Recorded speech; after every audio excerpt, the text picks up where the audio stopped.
So, state championship game, it's been a long time coming, and it's something you cherish, you relish, you appreciate.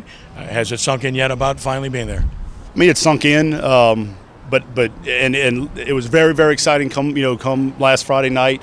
But we're here to do a job. When you start the season, you set out to win the big one. So that's been the focus right now. Is that we enjoyed it Friday, enjoyed it a little bit Saturday morning, but since then it's all been from our kids and from our coaches. It's all been about working and trying to finish the job. The light went on. I mean, everybody's going to talk about it. 5 losses, 5-5, and this team's going nowhere. And now you're playing for a championship. What happened? It's all about the process. I mean, you set me up on that one. I mean, come on. What you want me to say? It's about the process. It's our guys bought in. We returned 5 or 6 guys that had been 4-year starters, but we also had a whole bunch of new starters. You had some older guys in new spots. We knew that we were going to have to depend on our front, our defensive front early on. We thought it was going to take a while for our secondary to come on, but they've played well all year. But we knew from the very beginning our offense was going to struggle a little bit early on until we found the right mixture of things. And we're very blessed right now to be playing some of our best offensive football right now. In this part of the season. Let's talk about what Torrey's done in the playoffs, and then Clayton accepting the role that you've given him after taking him out of the starting quarterback role. Yeah, and it's not. I'll tell you this. It wasn't really accepting the role. He was excited about it because I think for him, he's excited because he gets to play both quarterback and receiver. Who wouldn't want? I mean, there's no secret what we're doing. When he's back there, more than likely he's touching the ball, as a running back, and then when he's out on the perimeter, we're throwing him the football. So I mean, he's excited because he touches the ball, a whole bunch, but within our program principles of team being number one, he accepted that. He was excited about it, and I think the whole team saw that and really motivated them to do anything and everything in their power to do what was best for the football team. And then for Torrey, Torrey early on had a sprained ankle, a high ankle sprain. So we try to do our due diligence of making sure he was as healthy as possible. I think towards the end of the year when he came back, after he battled that and after he was, battled the flu, he had to play himself into shape, and then now, obviously in the playoffs, you can tell he's been in great shape. I don't know exact numbers, but what he's done in the playoffs has been absolutely astounding, which also speaks not just to him, but also speaks to the job that our offensive line has done, through the guidance of Coach Zarang, who does a miraculous job with that group year in, year out. But, we had a great group of offensive linemen last year. A lot of those guys graduated, and then you have all these guys in. You're rotating 8 guys, and you've had 1 or 2 guys that started last year, but besides that, all brand new guys. So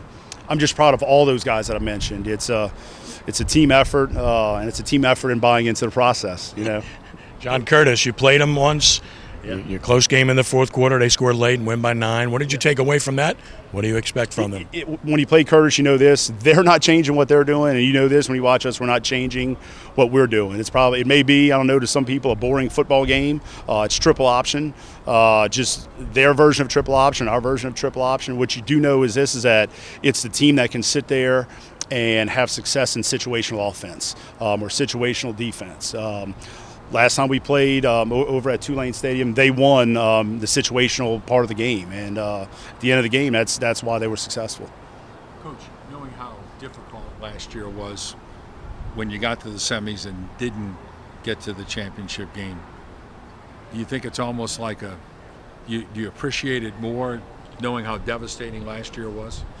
When you've been there, sure. When you've been there, the times that we've been there and you don't make it, it makes it can't describe the feeling how grateful, how blessed we are. And I agree. I mean, we've been there. I don't know the amount of times, but not being there does make it that much special, that much more special.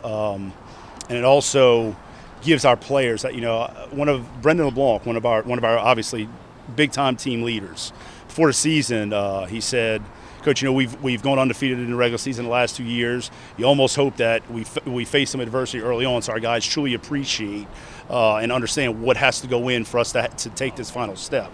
Now, I wouldn't have hoped that we'd have had 5 games during the regular season of adversity, and been 5-5. But he's right. I mean, we face a lot more adversity than we have in years past. It grounded us. It brought us back to really examine who we are or who we need to be. And our guys really doubled down in their approach of who we are, and that's why we're playing in this football game. So I can't tell you, how proud I am. As a coach, people sit there and say, hey, y'all did a great job as a staff.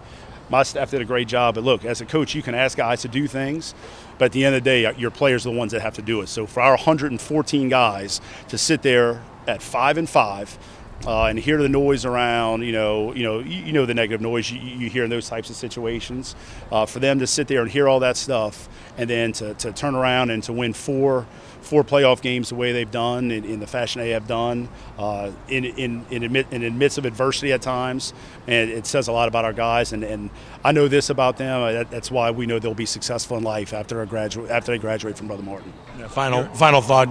For me, 1989 last time, obviously, 71 the only championship.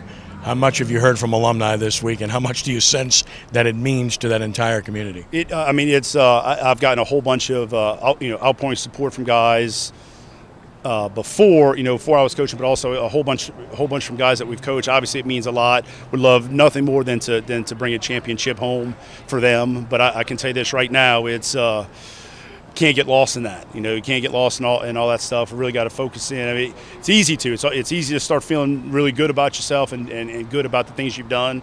But we know this. We want to keep things as normal as possible. We know what has gotten us here after that 5-5 start, and that's what we're trying to focus in on.